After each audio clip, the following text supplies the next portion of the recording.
دارالعلوم دیوبند شریف کے محتمم حضرت مولانا محمد قاسم نانوتوی رحمۃ اللہ علیہ نے جب دارالعلوم دیوبند کی بنیاد رکھی تو اس کے بعد حضرت نے مدرسے کے لیے 8 اصول بیان کیے۔ جب مولانا محمد علی جوہر رحمۃ اللہ علیہ تشریف لے آئے اور آ کر ان 8 اصولوں کو دیکھا، رونے لگ گئے، فرمانے لگے یہ تو کوئی الہامی اصول ہے، اللہ مولانا کے دل میں ڈالتا گیا اور مولانا لکھتے گئے۔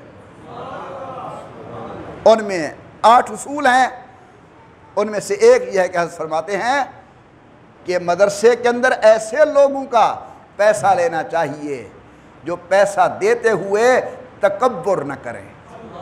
بڑھائی کا اظہار نہ کریں، بلکہ اخلاص والے ہوں، اخلاص والے کے ٹکے پیسے میں برکت ہوگی، ایک بات۔ اور دوسرا اصول حضرت نے لکھا، جب تک دارالعلوم دیوبند کا خرچہ غیر مستقل آمد کے ذریعے ہوتا رہے گا اس وقت تک مدرسہ ترقی کرتا رہے گا۔ اور اگر مدرسے کے لیے کوئی کارخانہ قائم کر دیا گیا، کوئی تجارت کا سامان بنا دیا گیا، یا کسی ایک آدمی کو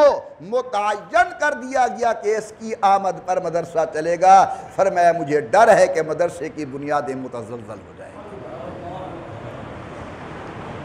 میں اس راہ کا راہ رو ہوں، مجھے پتہ ہے جب شام کو سبزی کے پیسے نہیں ہوتے اور پھر اس وقت میں 2 رکعت نماز نفل پڑھ کے اللہ کے سامنے رو رہا ہوتا ہوں، خدا کی قسم میں ممبر پر بیٹھا ہوں، وہ آنسو بہانے میں جو مزہ آتا ہے تمہیں کیا بتاؤں کیا ہے۔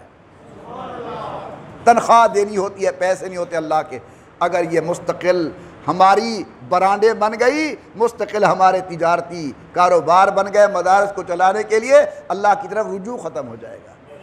یہ اللہ کی دربار میں مانگنا ختم ہو جائے گا، اللہ کی دربار میں رونا ختم ہو جائے گا، اللہ کی دربار کے اندر دھونا ختم ہو جائے گا۔